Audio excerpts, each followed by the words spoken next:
"Get out, you filthy black maid. What are you doing to my son?" The venom in Charles Whitmore's voice sliced through the courtyard air like a whip. Maya Williams froze, her hands still bracing little Ethan, who wobbled uncertainly on unsteady legs by the koi pond. She had bent to tie his shoelace, murmuring encouragement when the heavy rhythm of Charles's polished shoes bore down on them. Before she could speak, Charles ripped Ethan into his arms so roughly the boy gasped. With a swift, calculated shove, he sent Maya backward. Her heels slid on the wet marble. She flailed and landed hard in the shallow basin. Cold water splashed over her, drenching her hair, soaking her clothes. The faint perfume of lilies was drowned by the taste of humiliation. Maya stood, dripping, heart-pounding. "Mr. Whitmore, I only what?" His tone was sharp enough to cut glass. "Only laying your hands on my son like you have the right? I don't care what excuse you've cooked up. I've seen your kind, always thinking. You can inch your way into places you don't belong." "I was helping him walk," Maya said, forcing her voice to stay steady. That Charles's laugh was hollow, mocking. "Helping him? Don't insult my intelligence. I've spent millions on the best specialists alive. Men and women with Ivy League diplomas on their walls, decades of experience, entire teams behind them. Harvard, Johns Hopkins, Stanford. They couldn't get him to take those steps. But you." He looked her up and down, eyes cold. "A maid who probably scraped through high school. Think you can do what they couldn't? You think your skin gives you some special magic the rest of us don't have." "It's not about magic," Maya began. "It's about skill," he snarled, cutting her off. "It's about education, discipline, refinement. None of which you have. You're here to clean floors, pour juice, keep quiet, not to play savior." His voice rose, echoing off the marble. "My son is not some stray mutt you can pet to feel good about yourself. He is a Whitmore, my heir, and I will not have his bloodline dirted by filthy hands." Ethan's eyes widened, the word dirted hanging in the air. Like poison. "Daddy, stop," he cried, grabbing at his father's sleeve. "She's not bad. She makes me feel brave." Charles didn't even glance at him. His eyes stayed locked on Maya. "People like you need to remember your place. You serve. You obey. You don't touch what doesn't belong to you. And if you ever forget that again, I'll make sure you never work in this city or any city ever again." Maya's throat burned. "I don't see your son as property, sir. I see him as a child who deserves a chance to." "Enough." The word was a whip crack. "Pack your things. You're finished here. If I so much as hear you mention my son's name, I'll have you scrubbing public toilets for the rest of your life." Ethan's small voice broke into sobs. "I want Maya. I want Maya." His little arms reached toward her, but Charles turned sharply, clutching him closer. "Stop crying, Ethan," he ordered, his tone like stone. "You don't need her. You have me."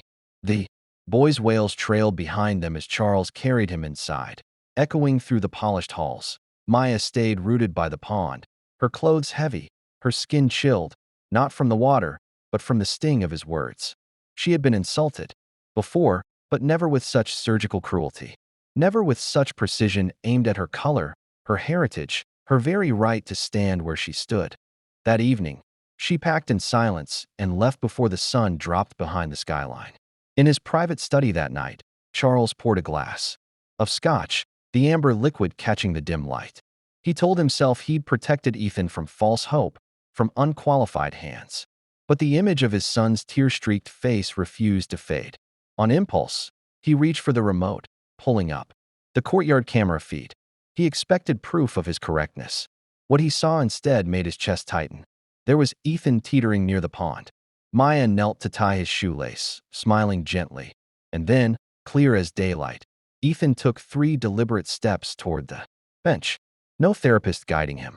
No expensive equipment, just her voice, steady and warm. Charles rewound the footage, watched it again and again. With each replay, the rage in his gut was replaced by something heavier. Shame. She had done what his army of experts could not, and he had crushed her for it. The next morning, Charles skipped the office. Dressed simply, he stood outside a modest apartment above a laundromat, 2 steaming cups of coffee in hand. When Maya opened the door, surprise flickered in her eyes, replaced quickly by caution. "I was wrong," Charles said, the words grating against his pride. "I saw the footage. You were helping him more than anyone else ever has. I can't take back what I said, but I can ask you to come back. Not part-time, full-time. Name your terms. Maya studied him for a long moment, then took the coffee. I'm not doing it for you, she said quietly. I'm doing it for Ethan. Charles only nodded. That evening, when Maya stepped into the Whitmore estate, Ethan bolted toward her, laughter breaking through the memory of his tears. Over his head, she caught Charles watching, no arrogance in his stance now. Only the first glimmer of a man. Learning too late what respect really means. The Whitmore estate looked different to Maya the next morning, though nothing had changed in its immaculate architecture. The white columns still gleamed. The manicured hedges stood like green sentinels, and the massive front doors loomed as if they'd been carved from a single ancient tree. But for Maya, the air was heavier. Every step up the stone pathway reminded her of the words Charles had thrown at her. The sting of them still raw despite his apology. Ethan's small figure appeared in the doorway before she reached the top step. Maya. His voice cracked with excitement, his legs carrying him forward in an uneven but determined run. He barreled into her, wrapping his arms tightly around her waist. Maya bent down to hold him, ignoring the ache in her knees. Charles stood just behind his son, his face carefully composed. The man who had humiliated her now looked like someone attempting to learn humility, but the stiffness in his jaw told her it wasn't an easy lesson. He's been asking for you since dawn, Charles said quietly. I can tell, Maya replied, her tone even. She didn't want to linger on the tension between them. Not in front of Ethan. Come on, little man. Let's get you inside before you catch a chill. As they walked through the grand foyer, Maya felt the staff's eyes on her. Some looked curious, others surprised, but no one spoke. She guided Ethan toward the sunlit family room, the soft carpet muffling their steps. He sank into the couch, his small chest still heaving from excitement. Maya, Ethan said, can we go to the garden later? I want to show you how far I can walk now. His grin was so wide it made her forget for a moment the events of the day before. Of course, she said. But first, let's eat something. You need energy for all that walking. From the doorway. Charles watched them. There was a question in his eyes, but he didn't ask it yet. Instead, he disappeared into his study, leaving Maya alone with Ethan. She prepared a plate of scrambled eggs and toast, cutting the crust off the bread just the way he liked. As she set the plate in front of him, Ethan's smile returned. No, he said between bites. When you were gone, I didn't want to eat. Daddy brought in this fancy chef, but it wasn't the same. Maya's heart tightened. You should always eat, Ethan.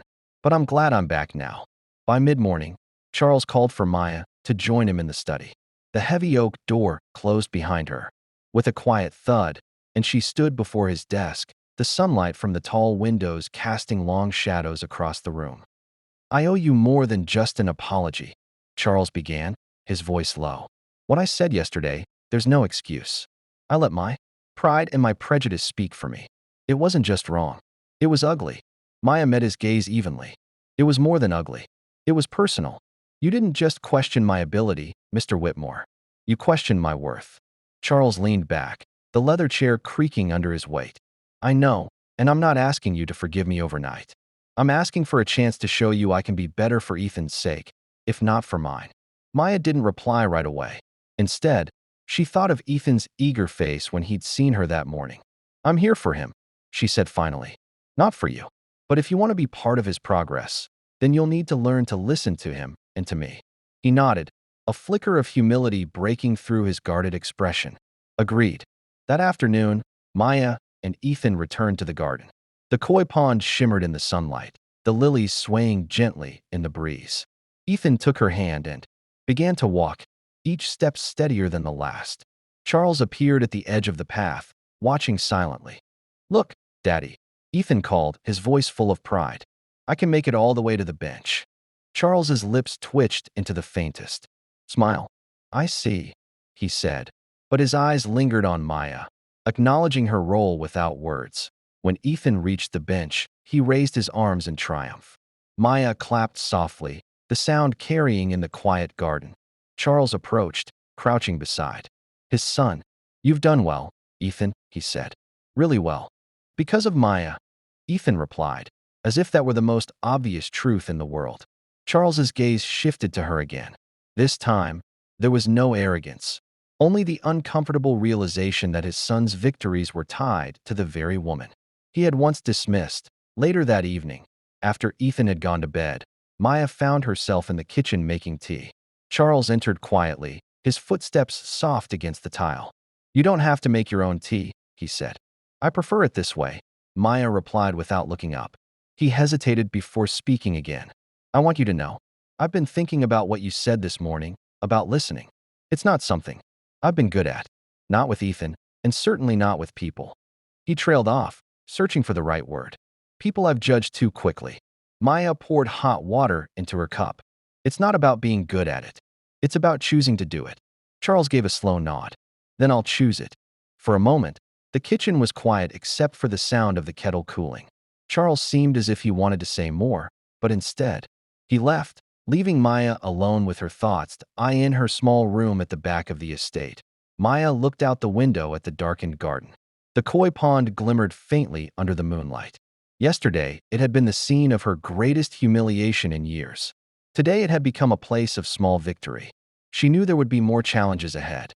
Charles's habits wouldn't change overnight, and Prejudice didn't vanish because of one moment of clarity, but Ethan's laughter this morning had been enough to remind her why she was here.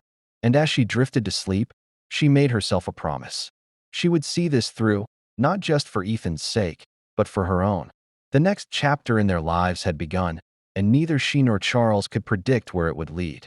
But for the first time, the door to possibility, however narrow, had been left open. The week that followed was a quiet but cautious truce between Maya and Charles. Ethan's progress grew noticeable day by day. The boy's confidence bloomed like the roses in the garden, and he greeted each morning with an eagerness that warmed Maya's heart. Yet, for all the improvement, Maya could feel the undercurrent. Charles was watching her closely, as though testing the boundaries of his own decision to bring her back. That on a crisp Thursday morning, Maya and Ethan were in the therapy room, a space once filled with state-of-the-art equipment that now sat mostly unused. Sunlight streamed through the tall windows, illuminating dust motes dancing in the air. Maya crouched in front of Ethan, holding her hands out.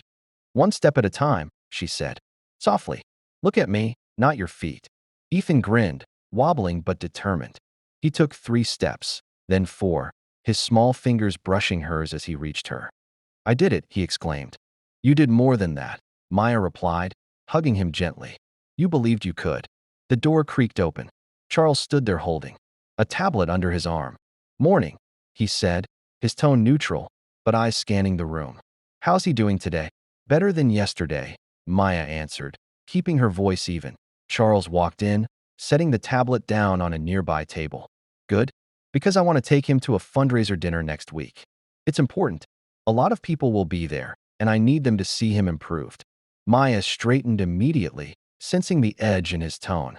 "Mr. Whitmore, he's making progress, but a crowded event might overwhelm him. Too much noise, too many people. It could set him back." Charles's jaw tightened. "I'm not asking for your opinion on the guest list. I'm telling you, I want my son there. This family has an image, and that image is more important than his comfort." Maya interrupted before she could stop herself. The air in the room froze. Ethan looked between them, sensing the tension. Charles's eyes hardened. "You're here because I allowed it, Maya. Don't mistake my apology for an invitation to challenge me at every turn." Maya took a breath, steadying her voice. "I'm here because Ethan needs someone who will put his well-being first. If you can't see that, then we're not working toward the same goal." For a long moment, they stood in silence. Then Charles turned on his heel and left without another word. That night, as Maya tucked Ethan into bed, the boy whispered, "Daddy gets mad when people tell him no." She brushed a curl from his forehead. "Sometimes people get mad because they're not used to hearing the truth. But that doesn't mean the truth shouldn't be said." The following days were tense. Charles kept his distance, but Maya noticed small signs that her words had sunk in. He lingered in the garden longer when Ethan was walking. He asked, without sarcasm, how the boys' day had gone.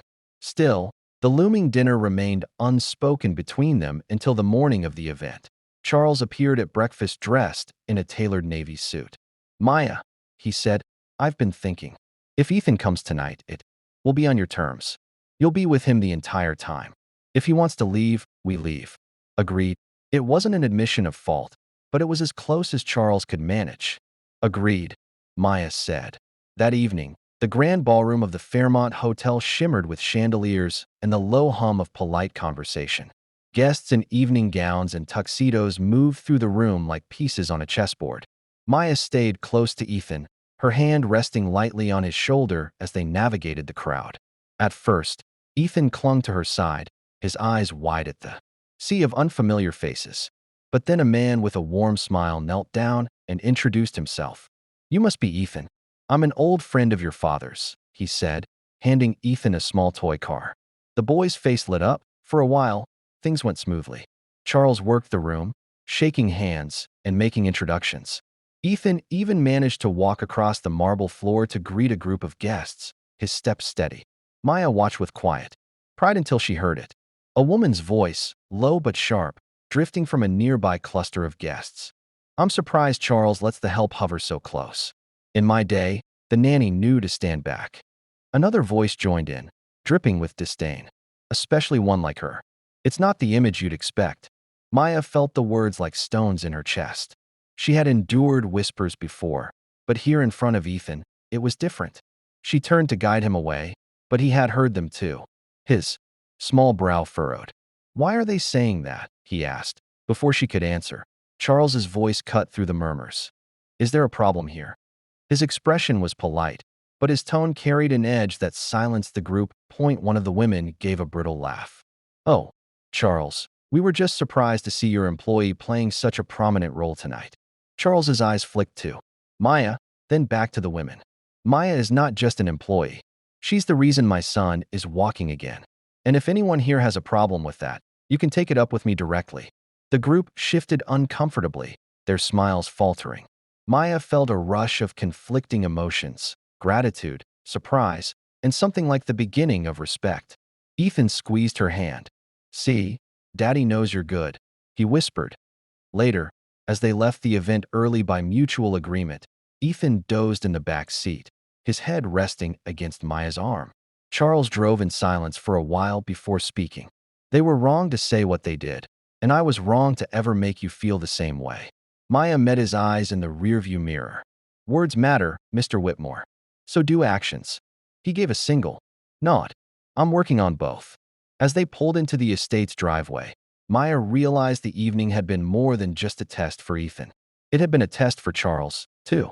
And for the first time, she thought he might actually be capable of passing the next one. That would you like me to continue with Chapter 4, where tensions rise again, but Charles begins to confront his own past biases in a much deeper, more personal way that could push the emotional arc forward? The morning after the fundraiser, the Whitmore estate was unusually still. Sunlight poured through the kitchen windows, glinting off the polished counters, but Maya could feel an unease humming through the house. Charles had barely spoken after they returned the previous night, retreating into his study without his usual formality. Maya found Ethan in the playroom, building a tower of wooden blocks. "Morning, champ," she said, sitting cross-legged beside him.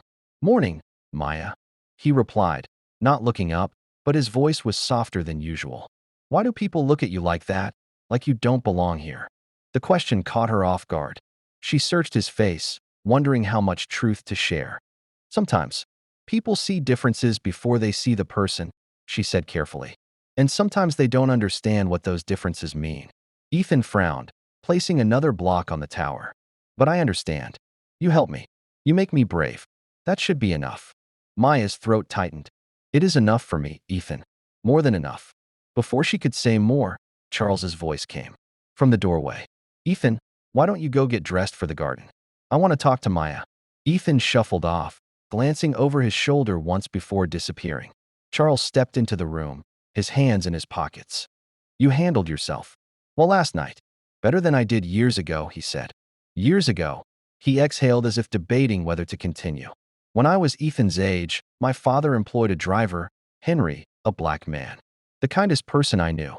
He taught me to play chess, took me to school every morning.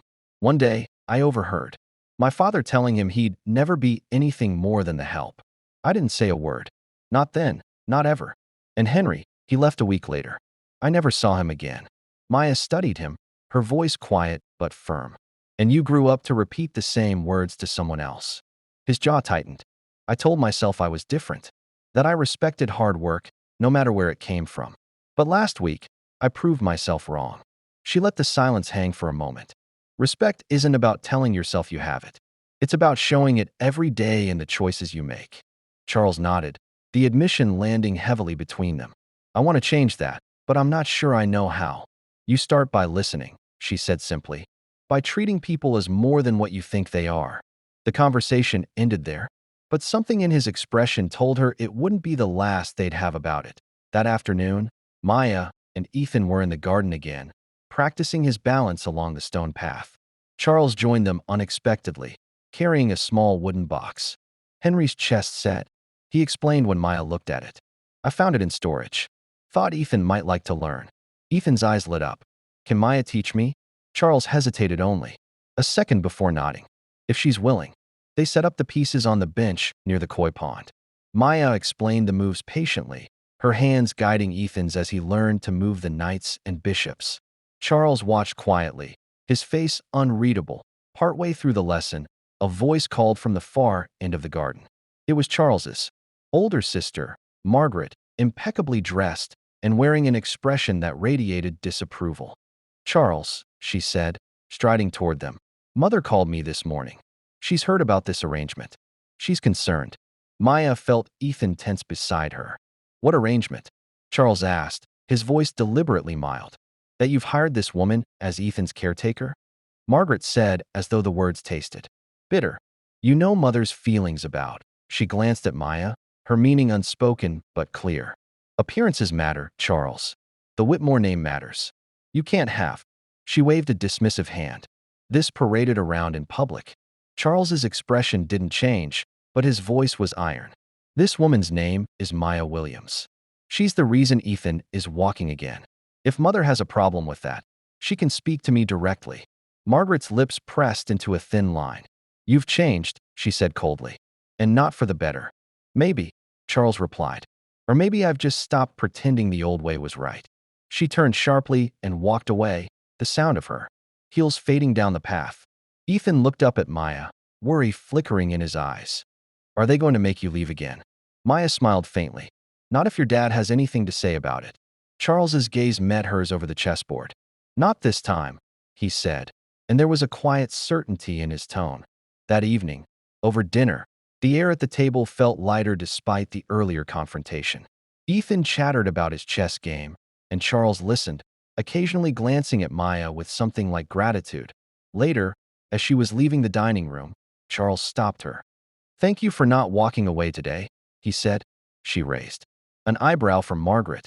She's not the first person to look at me like I don't belong, and she won't be the last. His voice dropped. But I want to make sure she's wrong every time. For the first time since she'd returned, Maya allowed herself a small smile in his direction. It wasn't forgiveness. Not yet. But it was a sign, a cautious one, that change might actually be taking root. And in the quiet of her room that night, she realized something she hadn't before. The battles ahead wouldn't just be about Ethan's recovery. They would be about dismantling years of prejudice. One conversation, one confrontation, one hard choice at a time. 2 weeks passed without another appearance from Margaret. But Maya knew better than to believe the storm had passed. In houses like the Whitmores, disapproval didn't vanish. It circled, waiting for the next opportunity to strike. Yet in those same 2 weeks, Ethan's progress had accelerated. He could walk across the garden without holding her hand, his steps still unsteady, but no longer tentative. His laughter carried through the halls again.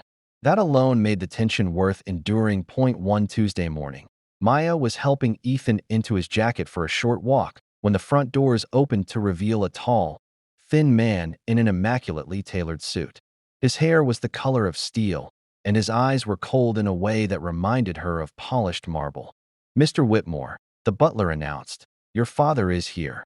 Charles emerged from his study almost instantly. Father, he said, voice careful. I wasn't expecting you. The older man's gaze shifted from his son to Maya, lingering with a faint curl of disdain at the corner of his mouth. So, this is the woman I've heard so much about, he said. Maya straightened, refusing to shrink under the scrutiny. Maya Williams, she said evenly. His eyes swept over her once, as though assessing a purchase he had no intention of making. "I see," he said, then turning back to Charles, "We need to talk privately." Maya guided Ethan toward the garden, but the walls of the Whitmore estate were thick, yet never thick enough to hide raised voices. She caught fragments through the open window. The family name, dangerous precedent. What people will think by the time Charles found them outside. His expression was a mask, but his clenched fists told another story. "Ethan," he said gently, "why don't you show Maya your new race across the stones?" As Ethan ran off toward the koi pond, Charles spoke quietly. "He thinks hiring you full-time was a mistake. He says it undermines everything he's built." Maya held his gaze. "And what do you think?" "I think he's wrong," Charles replied without hesitation. "But you should know he'll push harder. He's not a man who lets go of his opinions easily." She let out a dry laugh. "Sounds familiar." For the rest of the afternoon, the tension lingered like humidity before a storm. It broke just before dinner when the elder Whitmore returned, not to his son's study, but to the dining room where Maya and Ethan were already seated. "I'll join you," he said, sliding into the seat opposite Maya without waiting for permission. The meal began in silence, the clink of silverware the only sound. Then, with deliberate slowness, the older man set down his fork. "Tell me, Miss Williams, what makes you think you're qualified to handle a child like Ethan?" Maya glanced at Ethan, who was watching the exchange with wide eyes. She forced her voice to remain calm. "Because I see him as a child first, not a project. I don't measure him against what others can't do. I measure him against what he's doing today." The elder Whitmore's lips thinned. "And you believe that sentiment is enough?" Charles has spent fortunes on experts, degrees, credentials, publications. None of them managed to do what you claim to have achieved. "It's not a claim," she said evenly. "It's his reality now. You can see it yourself." His gaze hardened. "Luck can be mistaken for skill." Ethan spoke up then, his small voice firm. "It's not luck. Maya makes me feel like I can try. You never even asked me before." A flicker barely perceptible crossed the old man's face. But instead of answering his grandson, he pushed back his chair and stood. "Charles, a word." This time, Charles didn't follow. "No," he said simply. "If you have something to say, you can say it here." The tension at the table was sharp enough to cut. Finally, the elder Whitmore said, "You're making a mistake. When this experiment fails, it will be on you. Then it will be on me," Charles said, his tone final. The old man left without another word, the echo of his steps fading into the hall. That night, after Ethan was asleep, Charles found Maya in the kitchen rinsing teacups. "You handled him better than most," he said. "I wasn't here to handle him," she replied. "I was here to make sure Ethan knows someone is in his corner, no matter who sits across the table." Charles leaned against the counter. "You know, years ago, I would have agreed with him, maybe even said worse. I'm not proud of that. But tonight, I realized something. I've spent my whole life letting my family's approval dictate my choices. I think it's time that stops." Maya met his gaze. "That's a line in the sand, Mr. Whitmore. Once you draw it, you can't erase it." "I'm counting on it," he said quietly. The next morning brought a surprising shift. Instead of his usual reserved greeting, Charles asked if he could join their morning exercises. Together, the three of them walked the garden path, Ethan laughing as he tried to keep pace with his father. Maya watched them, recognizing the subtle change, not just in Ethan's stride, but in Charles's posture. He wasn't just watching anymore. He was participating, and for the first time since she stepped back into this house, Maya began to believe. The battle she was fighting might actually change more than one life, but by the end of the week, Maya noticed a subtle shift in the rhythm of the Whitmore estate. The air felt less oppressive, the staff less guarded in her presence. Even the butler, Mr. Hargrove, who had kept his interactions with her clipped, seemed to offer a slight nod of recognition. And purely functional, had begun offering polite small talk in the mornings. But it wasn't lost on her that change here came slowly, like thawing ice, fragile, easily shattered. One late afternoon, Maya was in the library with Ethan, helping him with a puzzle of a sprawling map of the United States. He was carefully fitting in the last few pieces when Charles entered, his phone in one hand, a look of irritation tightening his features. "Maya," he said, "I need to talk to you alone." Ethan immediately frowned. "Is this about me?" Charles forced a smile for his son. Nobody, buddy, just grown-up stuff. Why don't you finish the puzzle while we step outside? Maya followed him into the hallway, closing the library door behind her. What's going on? She asked. He turned the phone toward her. The glow of the screen illuminated a short, venomous paragraph from a society gossip blog. The headline read, Whitmore heir in questionable company. Caretaker's past raises eyebrows. The article dredged up details from Maya's life she had never hidden, but certainly hadn't broadcast. Her years working multiple low-wage jobs, the eviction. Notice she'd fought off in her 20s, even a thinly veiled insinuation about her ambitions toward the family. Margaret, Maya said flatly, recognizing the style of attack immediately. I think so, Charles admitted. It's her way of turning the screws without leaving fingerprints. My PR team flagged it this morning. Maya crossed her arms. And you're telling me this because I need to know if there's anything else that could be dragged out. Anything she could twist. Her gaze hardened. I've done nothing to be ashamed of, Mr. Whitmore. If working to survive is scandalous, then so be it. He raised a hand. I'm not accusing you. I'm trying to figure out how to protect you. The words caught her off guard. Protect me? Yes, he said, his tone leaving no room for misunderstanding. You work for me. You care for my son. That makes you part of this family in ways that matter, whether my sister likes it or not, and I won't let her tear you down to score points. Maya held his gaze for a long moment before speaking. If you really mean that, then don't just defend me behind closed doors. Stand up for me where it counts. His jaw tightened in a way that told her he understood exactly what she meant. That evening during dinner, the opportunity came sooner than either of them expected. Margaret swept into the dining room unannounced, a thin smile painted on her face. I came to check on Ethan, she said sweetly. Though her eyes were fixed on Maya like a predator sizing up prey, Ethan beamed at her, oblivious to the tension. I can walk across the garden now, without help. Mia taught me. Margaret's smile tightened. How wonderful. I only wish I could say the same for the company you keep. Charles's fork clattered against his plate. Enough, Margaret. She raised her brows innocently. What? I'm simply suggesting you be mindful of appearances. These things matter in our circles. I mean, really, Charles, a caretaker with a colorful history. It's only natural people will talk. Maya felt Ethan's eyes flick toward her, confusion clouding his face. She took a slow breath, ready to speak.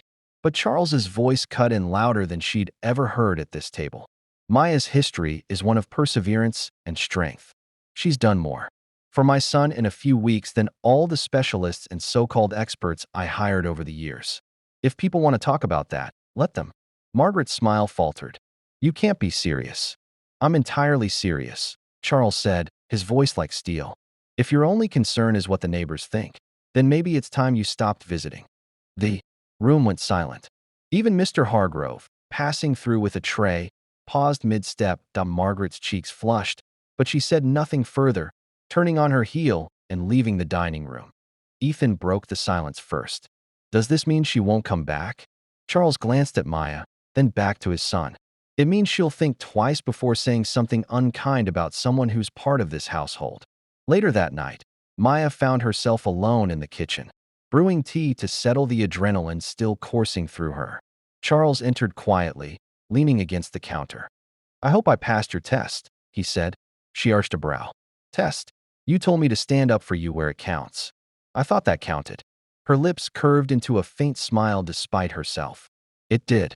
He nodded, almost relieved, and for a moment they stood in companionable silence. Then Charles said, I've been thinking about hosting a small gathering here. Not the usual society nonsense. Something for people who matter to Ethan, people who actually support him. Maya studied him. You're not worried about the optics? I'm more worried about the people who've been here all along and never cared about him beyond a photo op, he replied. Besides, if I've learned anything lately, it's that the right company matters more than the right image. She didn't say it aloud, but the thought crossed her mind. Maybe, just maybe, Charles Whitmore was starting to see the world through a different lens. And as she carried her tea upstairs later that night, Maya realized that while cracks in the Whitmore armor had begun to show, they weren't weaknesses. They were openings. Openings where light could finally get in. The following week, the Whitmore estate began to hum with preparations for the gathering Charles had promised. It wasn't the typical affair of glittering gowns and champagne towers. Instead, Maya noticed, the guest list included Ethan's physical therapist from the community clinic, his favorite librarian, two retired neighbors who always waved to them on morning walks, and a handful of Charles's business associates who had shown genuine interest in Ethan's progress. It was a different kind of crowd, one that raised eyebrows among the staff, but brought a quiet satisfaction to Maya that on the morning of the event, Maya found herself in the kitchen supervising a tray of cookies shaped like chess pieces. "You're fussing over those like they're for the governor," teased Mrs. Aldrich, the cook. "They're for Ethan," Maya replied, arranging the knights and pawns just so. "That's more important." By late afternoon, the courtyard was alive with soft jazz, tables of simple but elegant food, and the sound of laughter drifting over the koi pond. Ethan, dressed in a crisp navy shirt, darted between guests with the unself-conscious joy of a child who felt safe. Charles moved through the crowd with an ease Maya hadn't seen before, stopping to introduce her to nearly every guest. "This is Maya Williams," he said more than once, with no qualifier like caretaker or help. "She's the reason Ethan is doing so well." The words were simple, but each time he said them, she felt the weight of how far they had come. Midway through the gathering, Maya noticed a familiar figure at the far end of the courtyard. Margaret. She hadn't been invited. Maya was sure of it. But there she was, gliding in with a glass of wine already in hand. Her smile the same tight curve it always was. She approached Charles first, exchanging a few polite words before her gaze shifted to Maya. "Well, Margaret," said, her voice smooth but edged, "you've certainly made yourself comfortable." Maya didn't flinch. "I'm here because I was asked to be, and because Ethan wanted me here." Margaret's eyes flicked to the boy who was laughing with the librarian by the chess table. Children are impressionable. They think they know what they want, but families, real families, have to think about the long term. Before Maya could respond, Charles joined them, his expression unreadable. "Margaret," he said, "I'll say this once more. Maya is part of this family's present and its future. If you can't accept that, you're free to leave." A faint flush rose to Margaret's cheeks, but she masked it with a sip of wine. "We'll see," she murmured and drifted away into the crowd. The rest of the evening passed without incident, though Maya remained aware of Margaret's watchful presence. As the sun dipped low, Charles tapped his glass for attention. The small gathering quieted. "I want to thank you all for coming," he began. "Tonight isn't about appearances or obligations. It's about the people who've stood beside Ethan and believed in him. That includes every one of you here, and especially Maya Williams." He turned to her then, the sincerity in his voice unmistakable. "She's given my son something money couldn't buy: hope, courage, and the will to try again. I owe her more than I can say." Maya felt a rush of warmth in her chest, and for once, she didn't try to deflect the praise. She simply nodded in gratitude. After the speech, as guests began to leave, Ethan tugged at her hand. "Did you hear, Dad?" he said. "Your family." She smiled down at him. "I heard." Later, when the courtyard had emptied and the last of the dishes were being cleared, Maya stepped out to breathe in the cool night air. The koi pond reflected the soft lights strung overhead, and for a moment, everything felt still. That stillness broke with the sound of deliberate footsteps behind her. She turned to find Margaret again, her expression harder now that there was no audience. "You've made progress," Margaret said quietly. "But don't mistake his speeches for permanence. My brother has a habit of changing direction when it suits him." Maya met her gaze without blinking. "Then I guess we'll see if he means what he says. But either way, I'm here for Ethan, not for your approval." Margaret's lips curved in something between a smirk and a sneer. "We'll see," she repeated and slipped away. Back into the house, Maya stood there a moment longer, letting the night air cool the heat in her cheeks. She knew Margaret's warning wasn't idle. Change in a family like the Whitmores didn't happen without resistance, and she was still very much an outsider in the eyes of some. When she finally went inside, she found Charles in the library undoing his tie. "You disappeared," he said.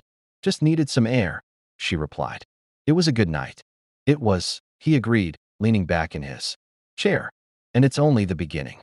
She studied him, wondering if he realized how much those words meant to her.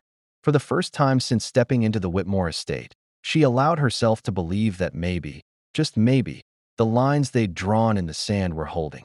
But in the back of her mind, she also knew this. Margaret wasn't finished. And neither was the fight for the place she'd carved out here, one step at a time. The week after the gathering began quietly enough, Ethan's lessons continued in the library. The autumn air made their garden walks brisk and pleasant, and Charles seemed almost lighter, less guarded. But peace at the Whitmore estate never lasted long, and Maya sensed an undercurrent she couldn't yet name, like the faint scent of smoke. Before the fire on Thursday morning, Maya was in the kitchen making Ethan's breakfast when Mr. Hargrove appeared in the doorway holding a manila envelope. This came by courier. For Mr. Whitmore, he said, placing it on the counter. The envelope was thick, sealed with a tab, and bore no return address. Charles entered moments later, coffee in hand.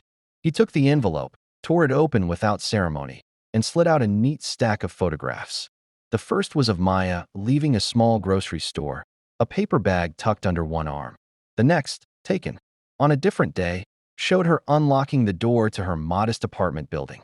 Another captured her in conversation with a man Maya vaguely recognized from the neighborhood, his hand resting briefly on her shoulder. "Who took these?" Charles asked, his voice low but sharp. Maya stepped closer, scanning the images. "Someone who's been following me, probably for days." Charles flipped through the rest, his jaw tightening. The final photo was the most damning in its framing.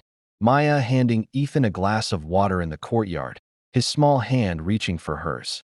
The angle and focus made it look strangely intimate, almost staged.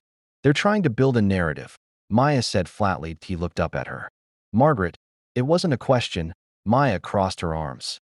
"It's invasive, and it's meant to make you doubt me." "I don't," Charles said instantly. But she could see in the set of his mouth that he understood the damage such images could do if they landed in the wrong hands. Or worse, in the right ones. With the wrong intentions, by afternoon, the ripple had reached beyond the estate. Charles received a call from one of his longtime business partners, delicately inquiring about the woman in those photographs.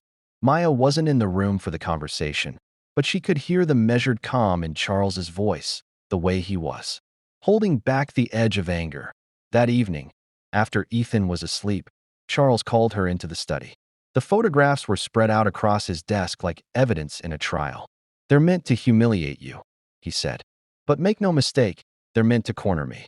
If I defend you, I look like a man blinded by sentiment. If I distance myself, I betray Ethan." Maya rested her hands on the back of a leather chair. "So, what's your move?" His gaze held hers. "We don't hide. We don't explain. We show the truth in plain sight without apology. I want you with Ethan at every public event this month. I want people to see exactly what you do for him and how much he thrives because of you." She searched his face for any sign of doubt. "You're sure?" "Absolutely," he said. "If Margaret wants a fight, she'll have to do it in the open." The first test came sooner than expected. That Saturday, Charles attended a charity auction in the city, a high-profile event with plenty of cameras. He insisted Maya come along with Ethan. Dressed not as the help, but as a guest, she wore a deep green dress that brushed her knees, her hair swept up neatly, and Ethan clung to her hand as they entered the ballroom together. Conversations dipped. As they passed, Maya felt the weight of every glance, every whisper. She kept her head high, focusing on Ethan's quiet chatter about the chandeliers and the enormous ice sculpture shaped like a swan. Margaret was there, of course. She glided toward them, all smiles for the benefit of the photographers nearby. "Maya," she said warmly enough to fool anyone who didn't know her. "I see you've joined us tonight." "Of course," Maya replied, matching her tone. "Ethan wanted me here." Margaret's gaze flickered to her brother. "And you allowed it?" Charles's smile didn't reach his eyes. "I invited her, and I'll keep doing so." The rest of the evening was a careful dance. Margaret lingered nearby, often enough to be noticed. Her eyes sharp as cameras captured Maya, helping Ethan navigate the crowd, guiding him gently up the small steps to the stage when Charles presented a donation. Each time, Ethan beamed at her, and Maya could almost hear the narrative Margaret had hoped to craft unraveling with each flash of a camera. When they returned to the estate that night, Ethan fell asleep in the car, his head resting against Maya's arm. Charles glanced in the rearview mirror, his voice quiet, but certain. You were perfect tonight. Maya shook her head. I was just doing my job. You were doing more than that, he said. You were proving them wrong without saying a word. Back at the house, as she carried Ethan to his room, Maya knew the battle with Margaret was far from over. The photographs had been the first strike, but tonight they had answered without retreat, and that was a beginning she could live with. Yet deep down she also knew that when the next blow came, and it would, it might not be aimed just at her reputation. It might strike at the very bond she had fought to build with Ethan, and for that, she would need to be ready. The Monday after the charity auction, the Whitmore estate felt unusually tense. The staff moved briskly but avoided lingering in the halls, as if something unspoken had already settled over the house. Maya sensed it the moment she arrived in the kitchen that morning to prepare Ethan's breakfast. Mrs. Aldridge wouldn't meet. Her eyes, and Mr. Hargrove seemed more guarded than usual. It wasn't long before she learned why. Charles appeared in the doorway, his phone in one hand, his jaw tight. "We need to talk," he said simply. He didn't wait for her reply, just turned and headed toward the study. When she followed him in, he locked the door behind them. A newspaper lay open on his desk, a glossy color spread, showing Ethan on stage at the charity auction, smiling in his navy suit.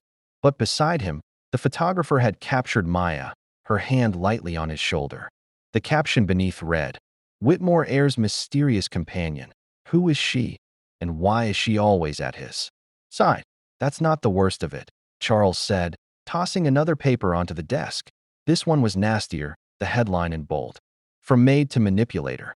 Inside, the article was a carefully crafted smear, implying she had ingratiated herself into the family for personal gain, even suggesting, without outright saying, that she was positioning herself for a financial windfall. Maya's stomach tightened. "Margaret." Charles didn't answer immediately, but his silence was telling. He dropped into the leather chair behind his desk, rubbing his temples. "She's pulling strings with every gossip outlet she can find, and they're running with it because it sells." Maya moved closer, her voice steady. "So what do we do? Hide again?" "Because I won't." He looked up sharply. "No, we don't hide. But we have to be smarter now. She's not just attacking you. She's using Ethan as the bait. That makes this more dangerous." That afternoon, the danger became clear. While Maya and Ethan were in the courtyard practicing his walking drills, a man with a camera appeared just outside the gates, shouting questions. "Maya, over here, how much are the Whitmores paying you? Are you really the boy's nanny, or something more?" The questions were deliberately provocative, designed to make her flinch or react. Ethan's grip on her hand tightened. "Why is he yelling?" "Because some people don't know how to be polite," she said softly, steering him back toward the house. She could feel the camera lens following every movement until the gates finally closed behind them. Inside, Charles was already on the phone. "With security, double the patrols," he ordered. "And keep the press off the property. I don't care how much it costs." That evening, after Ethan was in bed, Maya found herself in the library, staring out at the darkened garden. Charles joined her quietly, 2 glasses of wine in hand. He passed one to her without a word. "I've dealt with the press before," he said. "Finally. But never like this. They're not interested in the truth. They're interested in turning you into a villain so they can sell the story." Maya took a slow sip. "Then we show them something they can't twist." He studied her. "What do you mean?" "A public moment. One they can't frame any other way. Let them see Ethan's progress for themselves. Not in a photograph they can crop or a quote they can misinterpret. A live event." Charles leaned back, considering it like a charity demonstration. "Like a celebration of his progress," she said.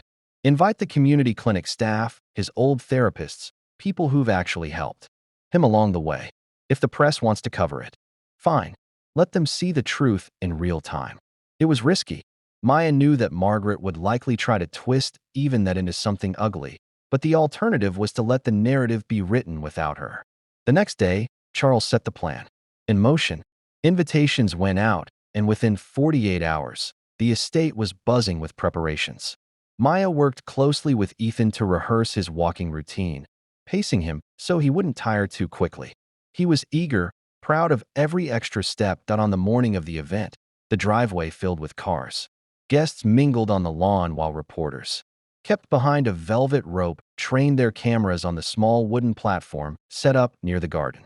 Ethan stood beside Maya in a neat gray suit, his hair combed to one side, his excitement barely contained. Charles stepped up to the microphone. First, thank you all for being here.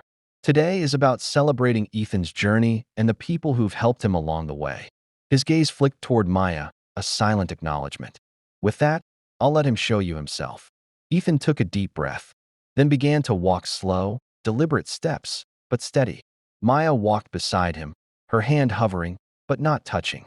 The crowd erupted in applause when he reached the end of the platform without stumbling. The smile on Ethan's face was pure light. The cameras clicked furiously. Reporters shouted questions, but for once the focus was on Ethan's achievement, not on innuendo. Even some of the most skeptical faces in the crowd softened. Maya caught sight of Margaret near the back, her expression unreadable. She didn't clap, but she didn't leave either. That alone was a small victory. That night, after the guests had gone, Ethan fell asleep clutching the small silver medal Charles had given him for his progress. Maya stood in the doorway watching him until she felt Charles step up beside her. "You were right," he said quietly. They couldn't twist what they saw. Maya didn't answer immediately. She was thinking of Margaret's face, the way she had watched without speaking. "For now," she said finally. "But she's not finished, and neither are we." Charles gave a grim nod.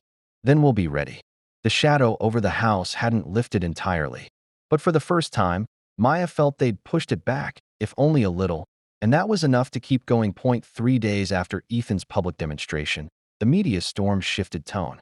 Headlines praised the boy's determination, some even commending Charles for supporting a diverse team in his household. But Maya knew better than to think the tide had truly turned. For every positive article, there were whispers, pieces that still hinted at ulterior motives, questioning her background, her place in the Whitmore household, and Margaret was still silent, which was worse than her direct attacks. Silence meant she was planning. On Thursday morning, Maya was walking Ethan through his balance exercises in the courtyard when Mr. Hargrove approached with a note. "A woman dropped this off at the gate," he said. "No name, just a heavy cream envelope sealed with a gold emblem. Inside was a short message. Meet me at Harrington's Cafe, 3 p.m. I think we can help each other." There was no signature, but Maya didn't need one. The neat looping script was unmistakable. Margaret, when she told Charles, he didn't try to dissuade her. "Go," he said. "I want to know what she thinks she can offer you." Harrington's Cafe was one of those old wood-paneled places that smelled faintly of cinnamon and espresso. The kind of cafe where business deals and betrayals alike had been sealed over lattes. Margaret was already seated at a corner table, immaculate in a cream silk blouse, a diamond bracelet glinting at her wrist. "Maya," she greeted smoothly as though they were acquaintances meeting for lunch. "Coffee, or do you prefer tea?" "I prefer to know why I'm here," Maya said, sliding into the seat opposite. Margaret smiled faintly, as if amused by her bluntness. "You've done well for yourself. Better than I expected, frankly. But let's not pretend this arrangement is sustainable." Maya folded her arms. "You mean me working for your nephew or me being in the same house as you?" "Both," Margaret said, leaning forward. "Charles is impulsive. He thinks with his emotions, especially when it comes to Ethan. Sooner or later, he'll realize this is untenable. The media scrutiny, the questions from the board, the whispers at every gala. He can't weather that forever. And when that moment comes, you'll be out." Maya kept her face still. "So this is you warning me. This is me giving you an alternative," Margaret said. She reached into her bag and slid a slim envelope across the table. "Enough to secure a comfortable life for yourself. You leave quietly of your own accord. No public scene. No more photographs. No rumors to chase you from job to job." Maya didn't touch the envelope. "You want me to sell out Ethan's trust? That's what you're asking." Margaret's voice softened, but it was the softness of a snake sliding through grass. "I want you to think about your own future. Do you really believe Charles will keep you around when the cost becomes too high? Take this offer, and you control the terms of your exit." Maya stood, her chair scraping against the polished wood floor. "You underestimate me, Margaret, and you underestimate Ethan. I'm not here for a payout, and I'm not here for Charles. I'm here because that boy believes in himself when I'm beside him. And I won't walk away from that because you're uncomfortable." Margaret's smile faltered just for a second. Then I suppose we'll see how long you last. Maya left without looking back, but her pulse was still quick when she returned to the estate. Charles was in the library reviewing documents. She told him everything, Margaret's words, the envelope she'd left untouched on the table. I'm not surprised, Charles said, leaning back in his chair. But she's escalating. This isn't just about you. She wants control over Ethan's environment. Every person in it. Then we make sure she doesn't get it, Maya said. The following days were marked by a strange, uneasy quiet. No reporters at the gate. No new articles. No staged photographs. Maya focused on Ethan's routines, but she couldn't shake the feeling that Margaret's silence was tactical. The boy, thankfully, was oblivious, his energy and determination growing with each practice. That weekend, Charles hosted a small dinner for a few close allies, people he trusted to keep private matters private. The atmosphere was warm, filled with low laughter and clinking glasses, until a servant stepped in with a silver tray. On it was a single white envelope addressed to Charles in bold print. He opened it at the table.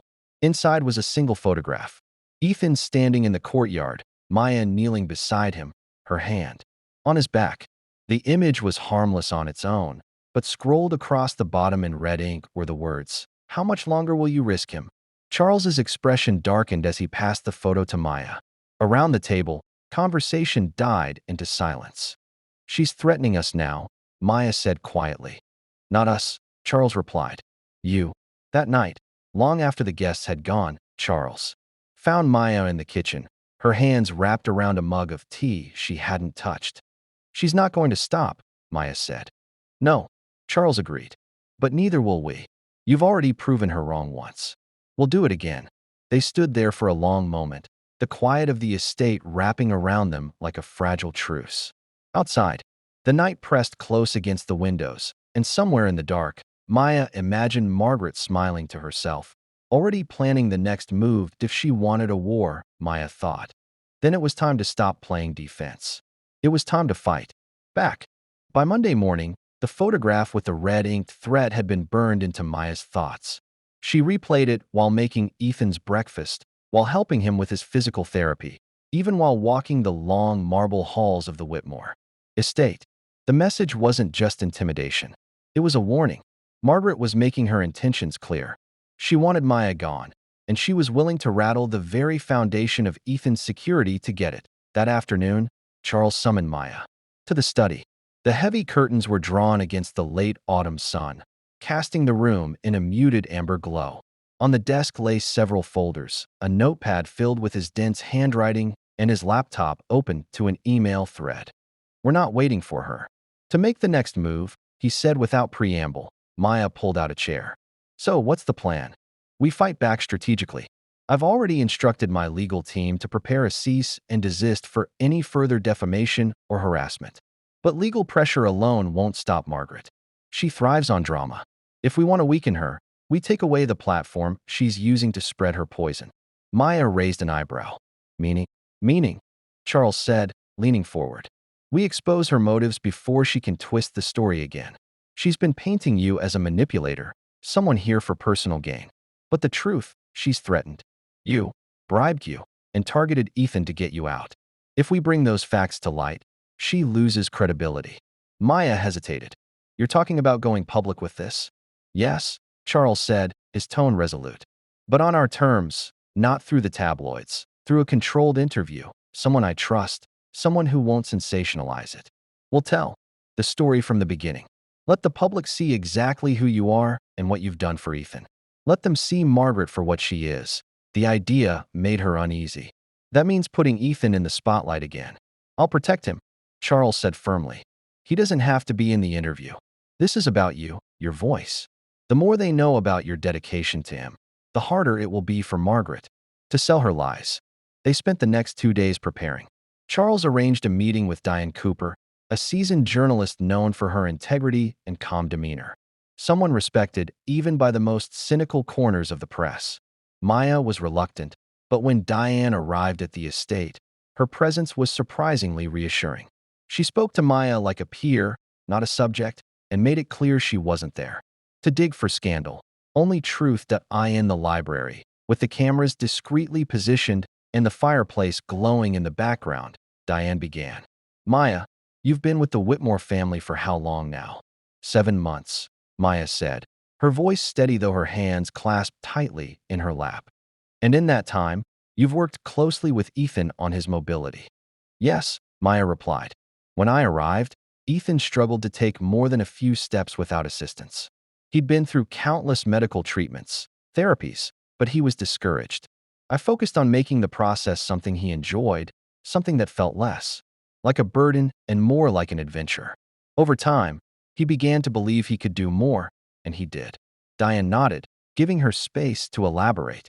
Maya spoke of the small victories. The first time Ethan walked to the end of the courtyard, the joy on his face when he climbed 2 steps without help. She kept her tone humble, but each story was a quiet rebuttal to the image Margaret had tried to create. When Diane asked about the challenges, Maya didn't shy away. The biggest challenge isn't physical, she said. It's protecting him from people who see him as leverage. There have been attempts to push me out, to make me seem unfit, even to threaten me directly.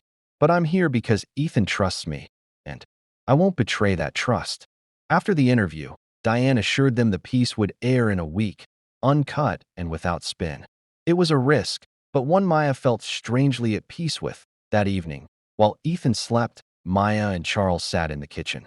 With mugs of coffee, the tension between them softened by the shared sense of purpose. You were remarkable today, Charles said quietly. I told the truth, Maya replied.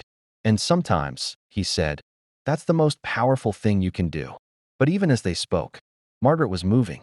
The next morning, a thick envelope arrived for Charles, this time hand-delivered by a messenger. Inside was a neatly typed letter, an invitation. Margaret was hosting a gala the following Saturday, a fundraiser for children's health programs. The note extended to both Charles and his household. But Maya could see the underlying challenge in the elegant script. It wasn't just an invitation. It was a summons to her battlefield. She wants you there, Charles said, scanning the letter in her territory on her terms. Then we go, Maya said, surprising even herself with the firmness in her voice. If this is where she wants the fight, then we show her we're not afraid to stand in the light. Charles studied her for a long moment, then nodded. All right, but this time we go prepared.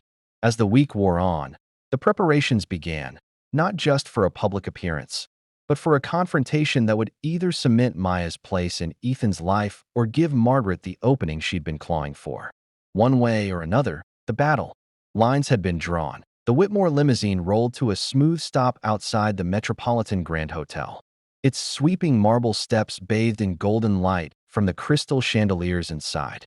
Outside, the city buzzed with the muted hum of traffic. But here, in this enclave of wealth and influence, time seemed to slow. Reporters and photographers lined the red carpet, their cameras already flashing at the sight of Charles Whitmore stepping out, immaculately dressed in a midnight blue tuxedo. Maya emerged next in a simple yet elegant black gown Charles had insisted on. The fabric hugged her frame without being ostentatious, the kind of understated grace that demanded respect without asking for it. A hush fell over the press line, followed by a flurry of camera shutters. She could feel their curiosity. This was Margaret's territory, and they knew it. Inside the ballroom was a vision of opulence, gold leaf molding, towering floral arrangements, and a string quartet playing softly beneath a domed ceiling painted like a Renaissance sky. But the beauty of the room didn't soften the tension. Maya could feel the weight of every gaze, every whispered conversation. She kept her chin high, her steps steady, Ethan's face in her mind as an anchor. Margaret appeared near the center of the room, surrounded by a circle of donors and dignitaries. Her gown was a cascade of silver sequins, glittering like ice under the chandeliers. When her eyes met Maya's, her smile was warm enough to fool anyone who didn't know better. She moved toward them with the grace of someone who had spent a lifetime mastering her image. Charles, she purred, offering her cheek for an air kiss. And Maya, how unexpected to see you here. We received your invitation, Charles replied, his tone cool but polite. It seemed impolite not to attend. Margaret's gaze lingered on Maya. I'm glad you came. It's important to clear misunderstandings in person. I couldn't agree more, Maya said, matching her tone. Dinner was served at round tables draped in cream silk, each place set with crystal stemware and fine china. Charles and Maya were seated at a table with several prominent donors. The conversation flowed politely over poached salmon and truffled risotto, but Maya was acutely aware of Margaret holding court at the head table, her laughter carrying just enough to remind everyone of her presence. Halfway through the evening, a stage was set for speeches. Margaret took the podium, her voice smooth and commanding as she spoke of the importance of children's health programs and the generosity of the night's donors. But then her tone shifted. "Of course," she said, "our work is not just about funding. It's about ensuring that children are guided by the right influences, that their well-being is safeguarded from opportunistic elements. We've all seen how quickly the wrong person in the wrong role can change the course of a child's life." Maya felt the words like a blade sliding between her ribs. Margaret never named her, but she didn't have to. The crowd's eyes flickered toward Maya. Subtle but unmistakable. When the applause ended, Charles leaned toward Maya. "You don't have to respond," he murmured. "Yes," Maya said quietly. "I do." Moments later, during the open mic portion for major donors, Maya rose. The room quieted, curiosity crackling in the air. She stepped up to the podium, feeling every inch of the marble floor beneath her heels. "I'm not here as a donor," she began, her voice steady. "And I'm certainly not here to impress anyone with titles or wealth. I'm here because a little boy named Ethan Whitmore believes he can do more today than he could yesterday. And because I have the privilege of helping him prove himself right every single day." A ripple of murmurs passed through the room. Margaret's expression tightened just slightly. Maya continued, "It's easy to stand in rooms like this and talk about what's best for children, to speak in abstract terms about their futures, but the reality is built in moments when they fall, when they try again, when they need someone to believe in them before they believe in themselves. I am proud to be that someone for Ethan, and I will not apologize for it." The applause was hesitant at first, then stronger, rising to a polite but undeniable ovation. Maya stepped down, her pulse pounding, but she didn't look at Margaret as she returned to her seat. After the speeches, as the quartet resumed playing, Margaret approached her near the bar. The room's chatter faded to a low hum around them. "You're bold," Margaret said, her smile fixed, but her eyes sharp. "But you don't know the game you're playing." "I know enough," Maya replied. "And I know that Ethan is not a pawn." Margaret's smile faltered. "We'll see how long you keep your place." She turned on her heel and disappeared into the crowd, leaving the faint scent of her perfume and the weight of her words behind. Later, as they left the hotel, Charles glanced at Maya. "You handled yourself perfectly," he said. "I wasn't performing," she answered. "I was telling the truth." The city lights flashed across her face as the car pulled away from the curb. Somewhere behind them, Margaret was already calculating her next move. But for tonight, Maya felt a rare and solid certainty she had stood her ground in Margaret's world and walked away unshaken. Still, as the limousine disappeared into the night, she knew this was only one battle in a much longer war. The Whitmore estate felt different in the days after the gala. On the surface, everything was the same. Ethan's laughter echoed down the halls during their exercises. The household staff moved with quiet efficiency, and Charles maintained his composed, executive air. But there was an undercurrent Maya couldn't shake, a subtle tension that seemed to seep through the marble walls. It was in the way the security guards double-checked the gates, the way Charles's phone calls grew longer and more clipped, and the way Margaret's name hung in the air like an unspoken threat. One evening, after Ethan had gone to bed, Maya found herself wandering the quieter wing of the estate. She had learned the layout well by now, but something made her pause near the old family portrait gallery.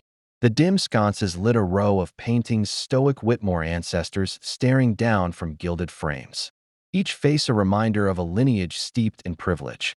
She stopped in front of a painting of a younger Charles, standing stiffly beside a man she assumed was his father. There was a hardness in the older man's eyes, the kind of expression that made it easy to imagine where Charles had learned his early prejudice. She was still studying the portrait when she heard the faintest click behind her. Turning, she saw a figure retreating down the hall. The silhouette was tall, broad-shouldered, and unmistakably not one of the regular staff. She quickened her pace, but the figure slipped through a side door before she could catch up.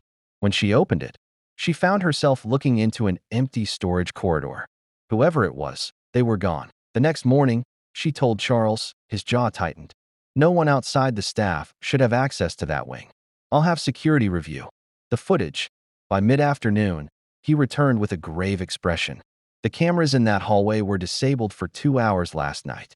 Maya's stomach dropped. You think it's Margaret? I think, he said slowly, that she's willing to send people into my home.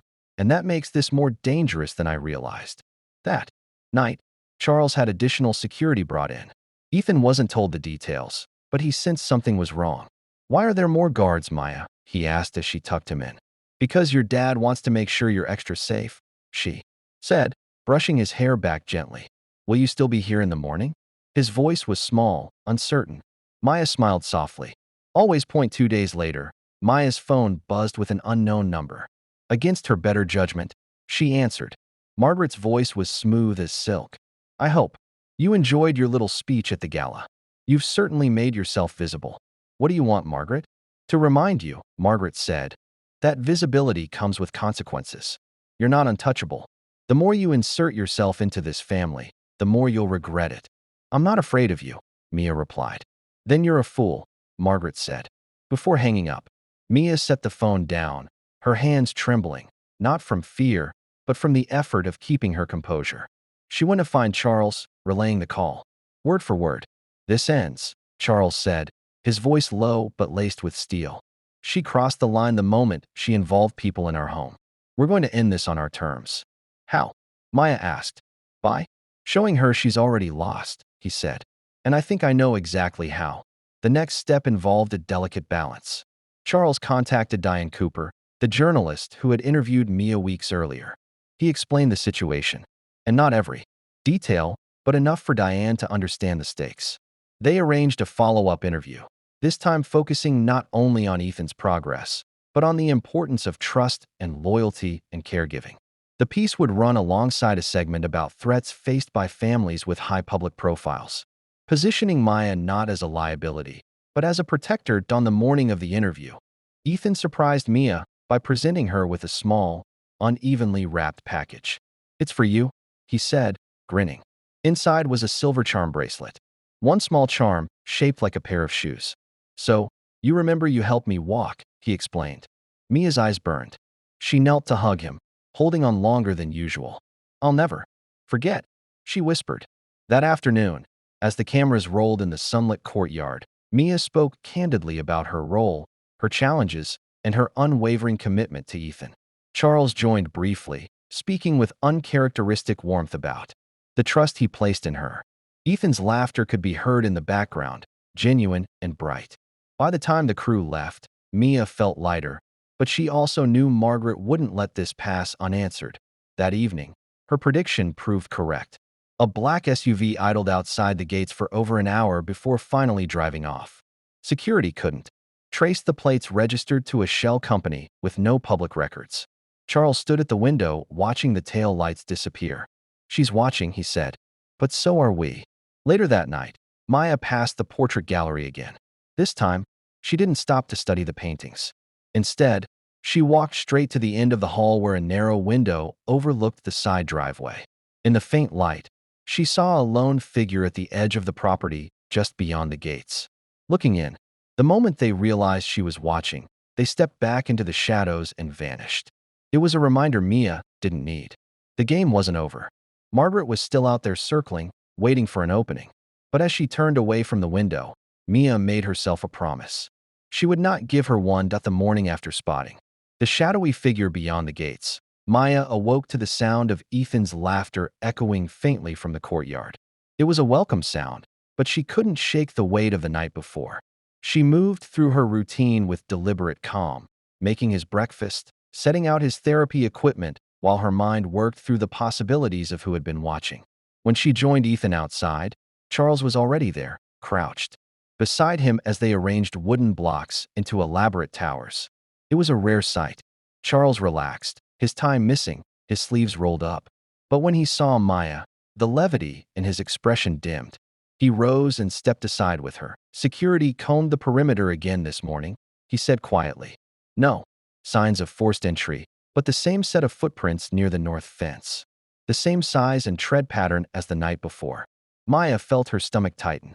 They're testing us, seeing how close they can get without being caught. Which means, Charles said, we give them something to find. She studied his face, unsure. A trap? A message? He corrected. They want to rattle us. Let's turn it around. By afternoon, Charles had put the plan into motion.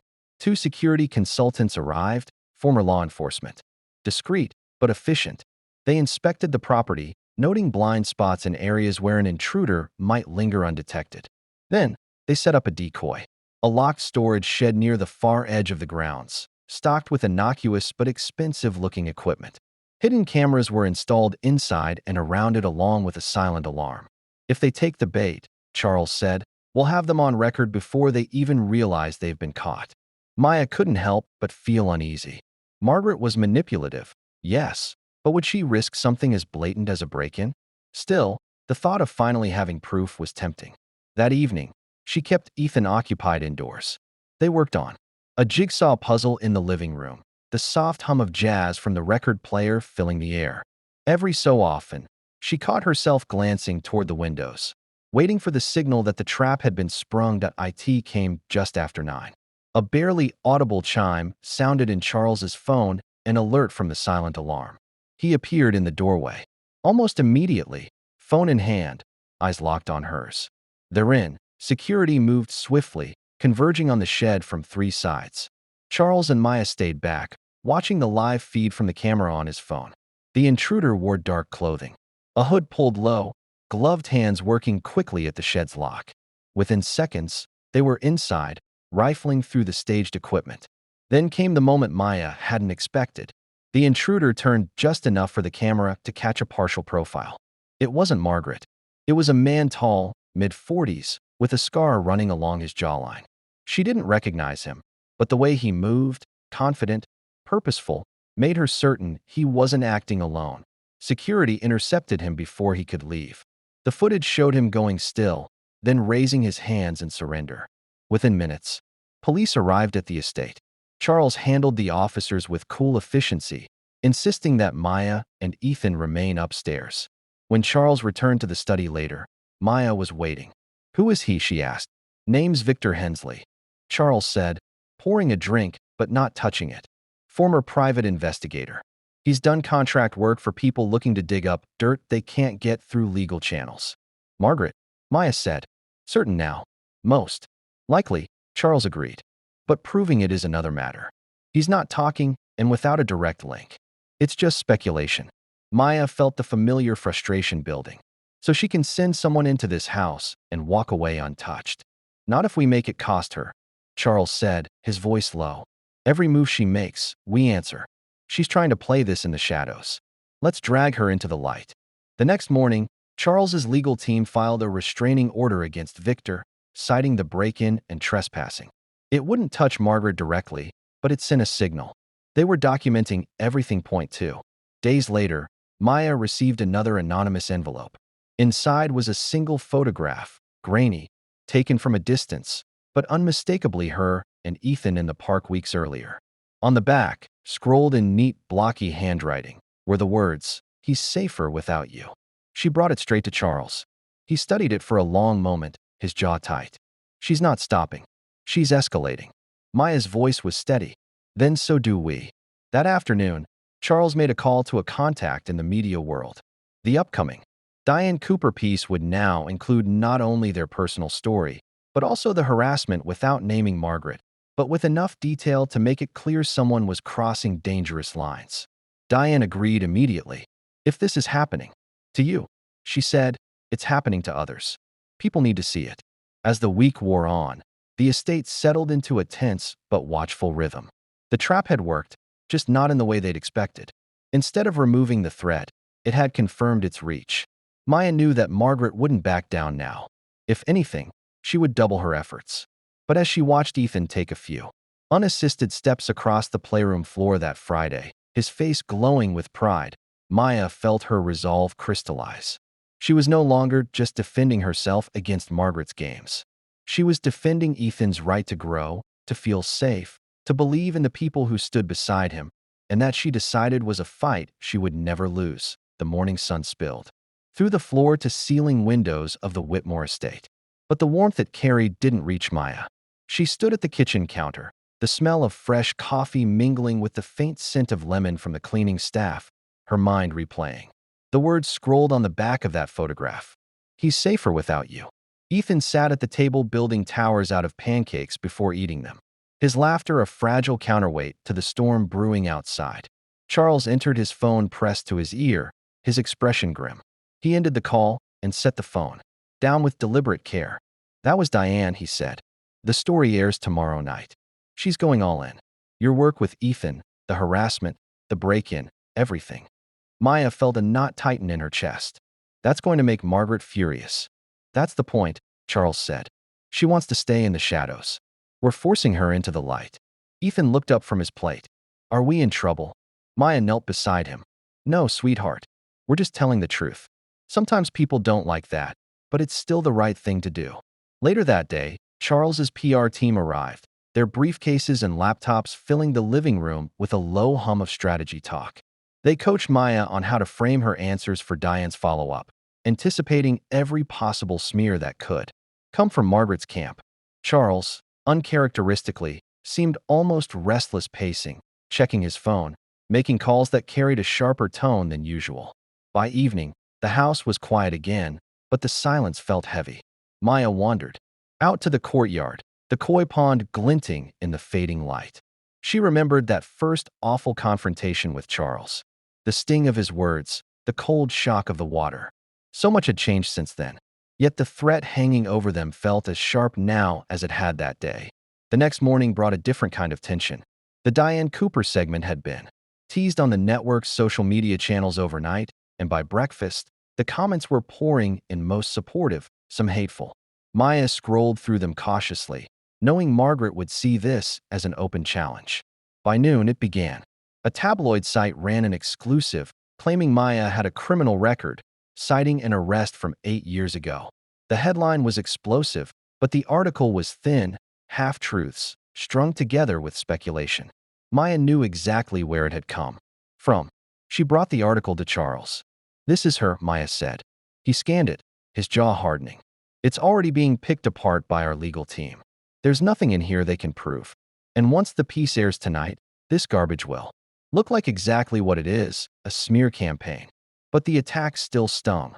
That evening, she found herself standing outside Ethan's door, watching him sleep. His small chest rose and fell, his hair tousled, his face at peace. She knew the more public this became, the more it would touch him. And that was the part she hated most. The segment aired at 8 sharp. Diane's calm, authoritative voice filled the living room as the footage rolled clips of Ethan's progress. Candid moments between him and Maya. The laughter and encouragement that had become their daily rhythm. Then came the darker part, the threats, the break-in, the photograph.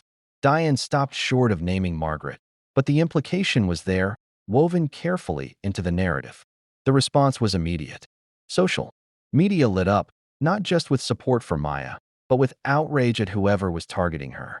Influential voices began weighing in: athletes, actors, advocates for children with disabilities.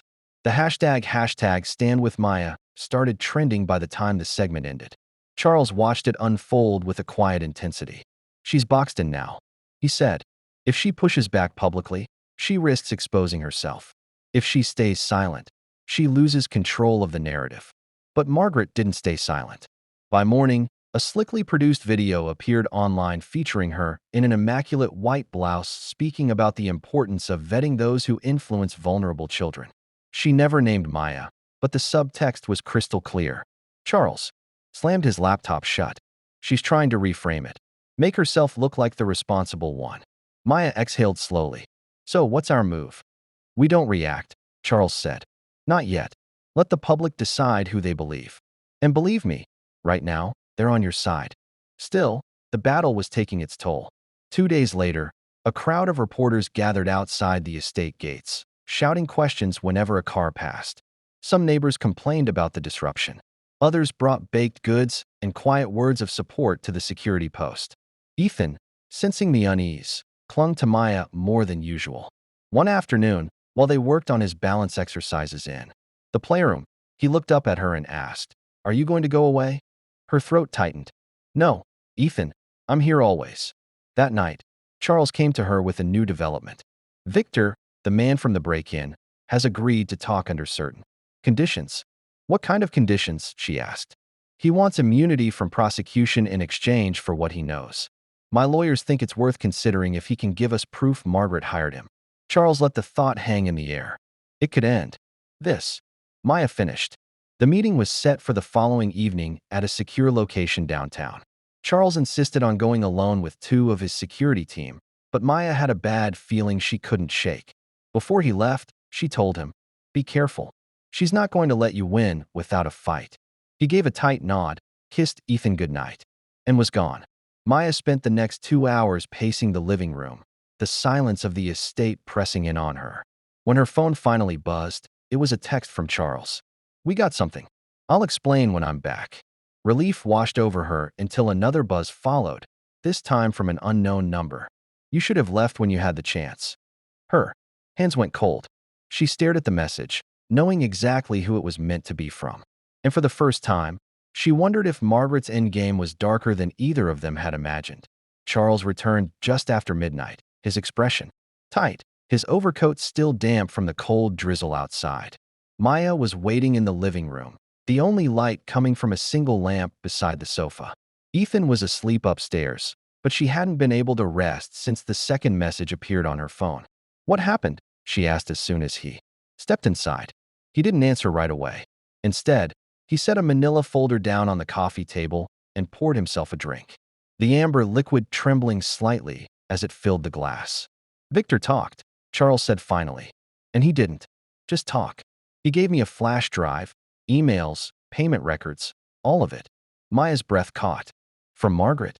Charles nodded. "She hired him to dig into your past, to follow you, to see if you'd slip up. She wanted pictures, recordings, anything she could twist. And she didn't stop there. He admitted she sent him to the estate to plant a small camera in the guest wing." Maya's stomach turned. "She was spying on us," Charles said. "Trying to," he said. "Security caught him before he could plant it. But if we take this to the police, it's enough to get a warrant for her devices and financials." Maya's mind was racing, but beneath the swirl of relief and disgust was a steady current of resolve. "So this is it. This is how we stop her." Charles sank into the armchair opposite her. "It's not that simple. Victor's word alone won't hold up. He has a record, but the paper trail, the timestamps, the payments, that's where the strength is. My lawyers want to cross-check everything before we move." Maya glanced at the folder, the temptation to open it immediate. "Can I see?" He hesitated, then pushed it toward her. "But I warn you, it's not pleasant." Inside were printouts of bank transfers from a shell company linked to Margaret's foundation, emails instructing Victor to document interactions between Maya and Ethan, and even one chilling line: "We need leverage to make her leave voluntarily." Maya closed the folder, her hands cold. "She's not just trying to ruin me, Charles. She's trying to erase me from his life entirely." "I know," he said, his voice low. "And she's not going to succeed." The next morning, Charles's legal team began compiling a case file. Diane Cooper was contacted again, though Charles made it clear this information couldn't be released until law enforcement had it. In the meantime, security at the estate was doubled, and no one came or went without clearance. But Margaret wasn't idle. By the afternoon, a new story had surfaced on a gossip site anonymous. Sources claiming Maya was mentally unstable and a danger to the boy's emotional health. The article cited no proof, but it was enough to trigger a swarm of paparazzi at the estate gates. Maya stayed inside, focusing on Ethan's therapy, trying to shield him from the growing chaos. Yet, she could feel the eyes on them even through the walls. That night, as she was putting Ethan to bed, he asked softly, "Why do people outside keep yelling your name?" She brushed his hair back gently. "Because they don't know the truth yet, sweet boy. But they will." Later in the kitchen, Charles found her staring out the window at the distant flash of cameras. "Tomorrow," he said, "we hand the file over to the police. I want this done before she can twist it any further." "Do you think she'll find out?" Maya asked. "She'll know something's coming," he admitted, "but by then it'll be too late." Neither of them slept much. Charles was up before dawn, making calls, arranging a meeting with a detective he trusted. Maya kept herself busy with breakfast for Ethan, her nerves humming like live wires. The meeting was set for 10 a.m. Charles left with the folder tucked under his arm, flanked by two security men.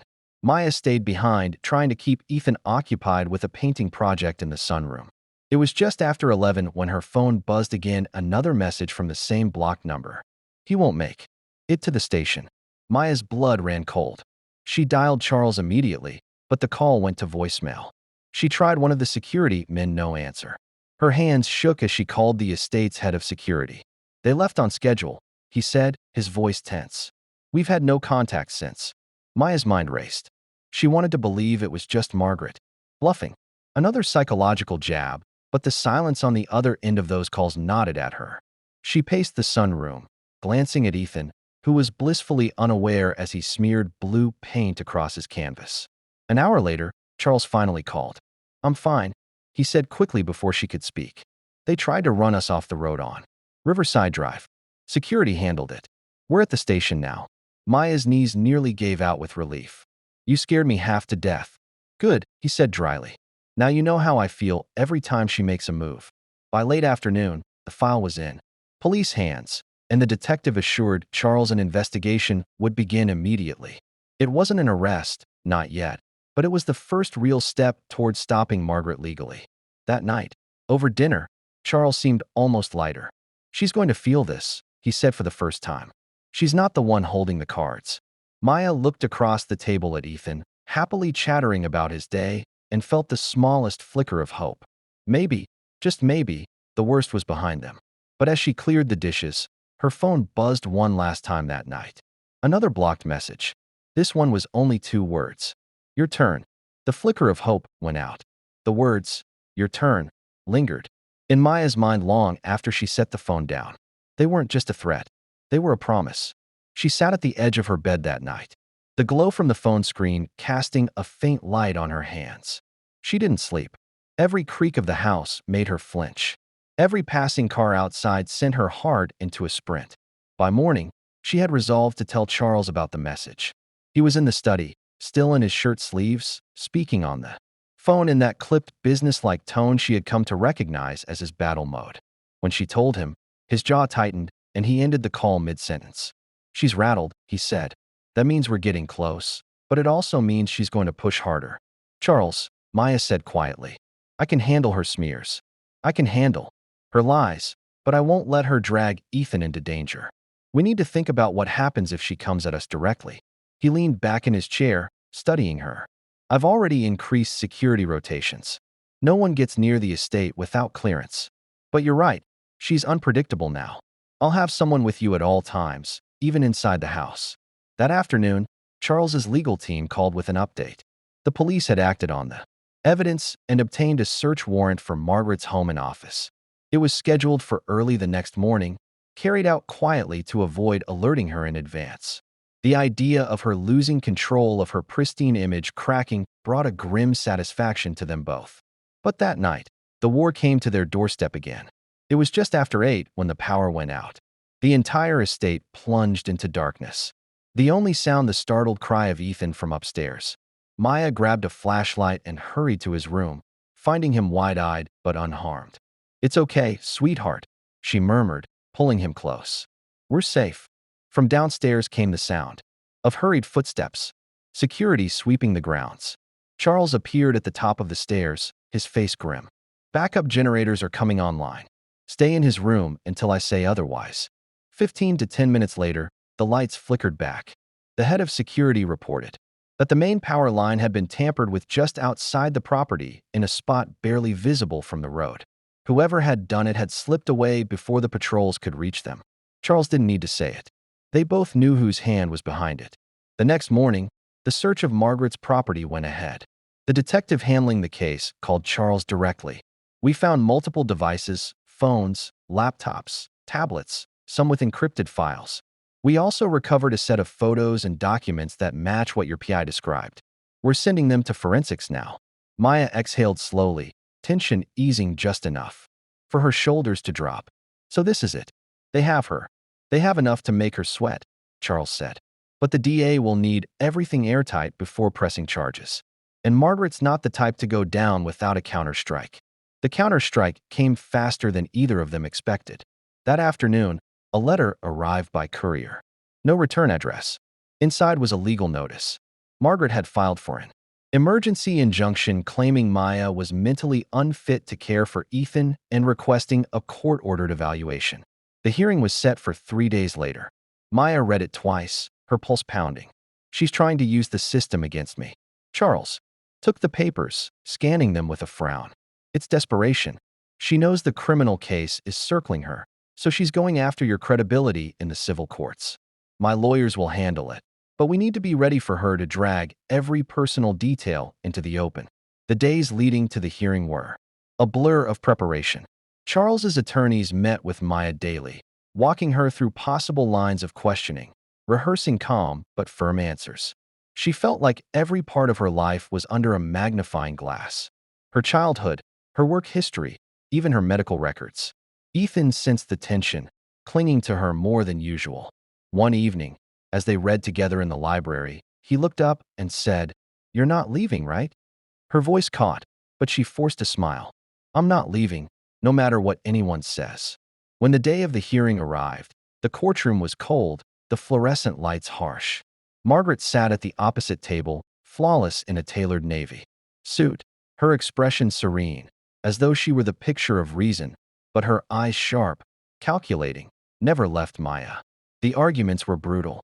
Margaret's attorney painted Maya as inexperienced, emotionally unstable, a well-meaning but dangerous influence on Ethan's delicate progress.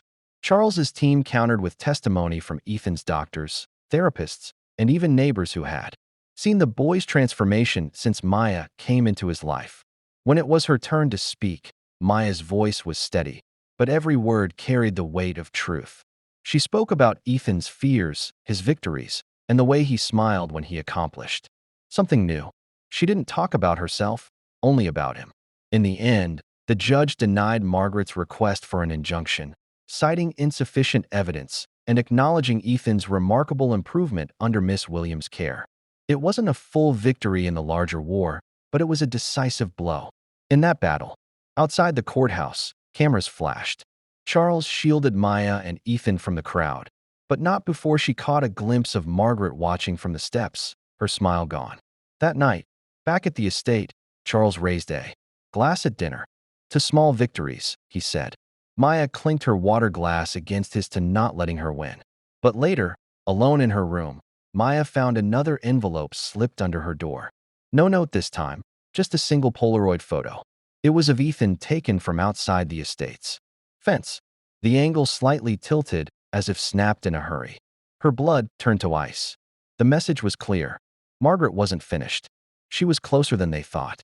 Maya held the Polaroid in her trembling hands, the edges curling slightly, as if it had been hastily developed. Outside her window, the night pressed in like a weight, and for a long moment, she could hear nothing but her own pulse. She slipped the photo into the pocket of her robe and went straight to Charles's study. He was still at his desk, going over documents, the faint